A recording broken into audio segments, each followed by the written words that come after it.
बाबा जी, बहुत सारे सांसारिक लोगों से जब बातचीत होती है, देखा ही जाता है कि जो ज़रूरतें हैं वो उसी में इस कदर उलझे होते हैं कि ईश्वर की चर्चा, ईश्वर का चिंतन, ईश्वर प्राप्ति तो बहुत दूर की बात हो जाती है। और तर्क ये होता है कि यही आवश्यकताएं पूरी नहीं हो रही है तो फिर आगे की यात्रा चले कैसे? भाई देखो, साधक को अपनी आवश्यकता को कम करनी चाहिए। अच्छा। हाँ, क्योंकि हमारे पास जो समय है, समय तो बहुत कम है। वो स्वामी जी ने लिखा, लख जीवन संबत पंचदशा, कल्पांत गुमान नाश ऐसा। ऐसा लगता है कि हमारा कल्पांत तक भी नाश नहीं होगा, जबकि कलयुग में संत पंचदशा मतलब वहाँ 5-10 गुणा है तो 50 वर्ष। अब 50 वर्ष की आयु है और मनुष्य शरीर मिला है, तो अब उसी में 24 घंटे लगा देना, ये तो कोई ज़्यादा बुद्धिमानी का काम नहीं भाई। वो तो सब शरीर में प्राप्त हो जाता है। मनुष्य शरीर के अलावा जितने योनि हैं, एक नाली का कीड़ा, उसको वहाँ उसका खाद्य पदार्थ मिल जाता है। एक पशु है, उसको वहाँ खाद्य पदार्थ मिल जाता है। शेर को शेर का खाद्य पदार्थ मिलता है। तो सब वो तो शरीर के साथ ही वो तो लगा हुआ है। लेकिन हमारी ये एक अज्ञानता है, एक अज्ञानता है, ये हमारी जीव की एक अज्ञानता है। और इस अज्ञानता को कोई कहे तब दूर होगा, और कोई संत महात्मा के द्वारा यदि ये कृपा हो तो भी ये अज्ञानता दूर होगी। हाँ, नहीं तो व्यक्ति अपना सारा समय इसी में व्यर्थ जाया कर देता है। इसलिए हमारे यहाँ जो एक कहा जाता है, ऋते ज्ञानान मुक्ति, बिना ज्ञान के मुक्ति नहीं होती। तो ज्ञान क्या है? ज्ञान क्या है? तो हमारे यहाँ एक रामानंद संप्रदाय में हमारे यहाँ एक अर्थपंचक है, तो उसको महात्मा के द्वारा पढ़ाया सुना जाता है, महात्मा बताते हैं। तो उसमें पहला है कि भगवान का स्वरूप, भगवान का स्वरूप, प्राप्य, प्रापक और जीव का स्वरूप, हम कौन हैं और भगवान कौन है, और भगवान की प्राप्ति का उपाय और प्राप्ति का फल। और आज तक हम जो भगवान से दूर रहे, दूरी रही हमारी, आज तक हम भगवान से नहीं मिल पाए। इसका कारण क्या था? वो उसकी निवृत्ति, उसकी निवृत्ति। और यदि हम आज तक भगवान से नहीं मिल पाए होते तो हमको जो ये दुख है, सांसारिक दुख, वो सांसारिक दुख, ये सब दुख तो हर एक योनि में होता है। इसको दुख ज़्यादा करके महापुरुषों ने वो नहीं दिया है। महात्माओं का काम है जन्मत मरत दुस्सह दुख होई। ये जन्म और मरण के चक्कर से जीव छूट जाए, यही सबसे बड़ा दुख है। इसी से निवृत्ति हो जाए, इसी से निवृत्ति हो। और ये मनुष्य शरीर में के द्वारा ही ये हो सकती है, यदि व्यक्ति थोड़ा विवेक ले, किसी महापुरुष के सानिध्य में बैठ करके कुछ सुने। और ये हम लोग तो महाराज जी हमारे कहा करते थे, ये महाराज जी, इनके सानिध्य में हम बैठ करके थोड़ा कुछ सीखे कुछ भजन साधन। पहले अयोध्या में रहे तो हम वैसे पढ़ाई किए। फिर महाराज जी, तो महाराज जी कहते थे, भैया ये जो पंडाल, बड़े बड़े पंडाल लग रहे हैं और बड़ी अच्छी अच्छी बातें, लंबी लंबी बातें होती हैं पंडालों में, तो हम उसकी आलोचना नहीं करते हैं, उसकी आलोचना नहीं करते। लेकिन व्यक्ति को क्या चाहिए, जीव को क्या चाहिए, साधक को क्या चाहिए, वो उनको नहीं मिल पाता है। वो उनको वास्तविक जो चाहिए वो नहीं मिल पाता है। इसलिए पहले हमारे यहाँ जो परंपरा थी वो कथा की परंपरा थी, और कथा में आज तो प्रवचन है,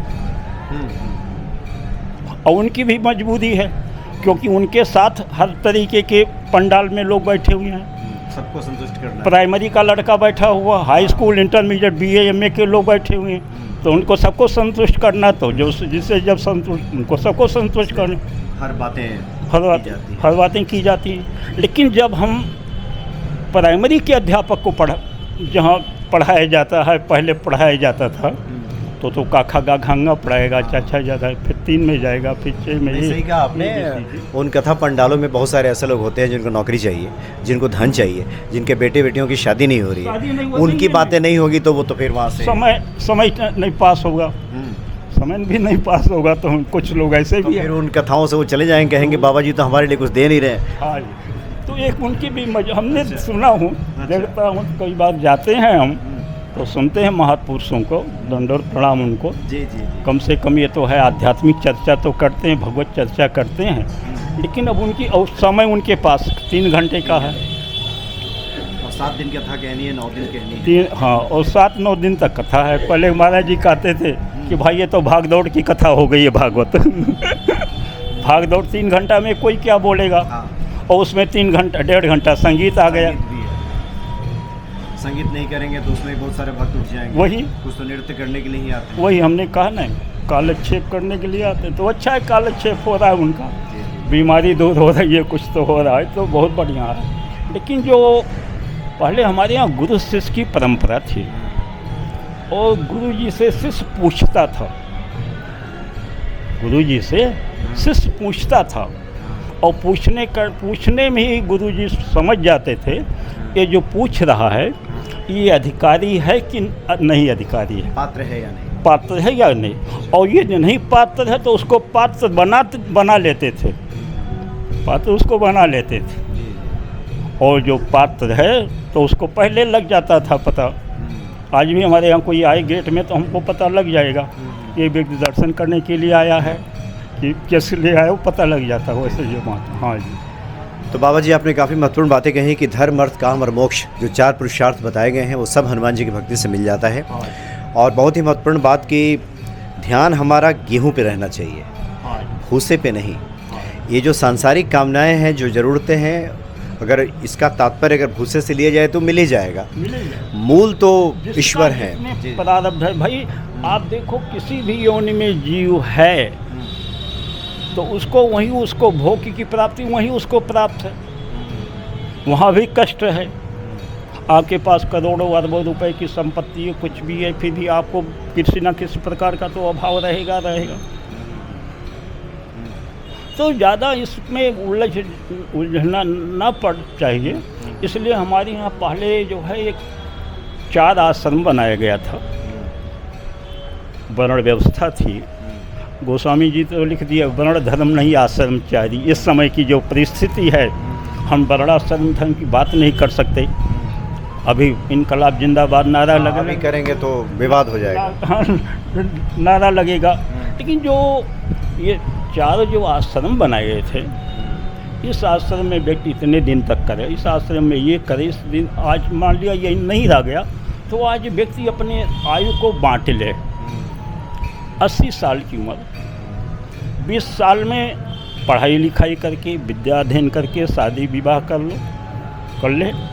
50 साल की उम्र में बच्चों की शादी, बच्चे पैदा हो जाए, उनको पढ़ा लिखा करके उनको व्यवस्थित कर दो, और 75 साल में थोड़ा सा और कुछ देख सुन लो, और उसके बाद जब 60 साल से ऊपर हो जाए, 40, 60, उसके बाद जब 80 आ जाए तो सब पूरी तरह से ईश्वरमय। हाँ, आपकी फिर अपनी आजकल युग थोड़ा दूसरा है, तो अपनी थोड़ी मोड़ी व्यवस्था रख करके अपने सब जो कुछ हुए जिम्मेदारी से ज़्यादा।